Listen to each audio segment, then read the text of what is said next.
Hello friends, ನಮಸ್ತೆ ಎಲ್ರಿಗೂ. ಇವತ್ತು ನಾವು ಮೂರನೇ ದಿನದ ಕನ್ನಡ, ಇಂಗ್ಲೀಷ್ ಹಾಗೂ ಹಿಂದಿ ವಾಕ್ಯಗಳನ್ನು ಕಲಿಯೋಣ. Friends, today we are going to learn daily use sentences in Kannada, English and Hindi.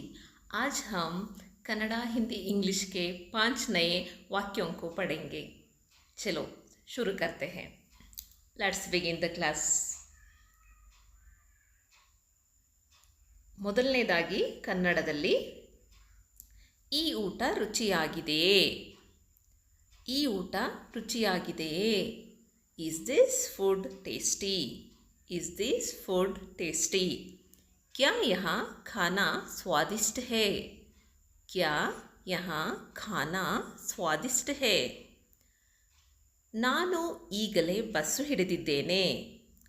ನಾನು ಈಗಲೇ bus ಹಿಡಿದಿದ್ದೇನೆ. I just caught the bus. I just caught the bus. मैंने अभी बस पकड़ी है. मैंने अभी बस पकड़ी है. ನೆಕ್ಸ್ಟ್, ಅವಳು ತನ್ನ ಮನೆಗೆ ಹೋಗಿದ್ದಾಳೆ. ಅವಳು ತನ್ನ ಮನೆಗೆ ಹೋಗಿದ್ದಾಳೆ. She has gone to her home. She has gone to her home. वहाँ अपने घर चली गई है. वहाँ अपने घर चली गई है. ದಯವಿಟ್ಟು ನಿಧಾನವಾಗಿ ಮಾತನಾಡಿ. ದಯವಿಟ್ಟು ನಿಧಾನವಾಗಿ ಮಾತನಾಡಿ. Please speak slowly. Please speak slowly. कृपया धीरे बोलिए. कृपया धीरे बोलिए. ನಾಳೆ ನಾನು ಬಾಡಿಗೆ ತೀರಿಸಬೇಕು.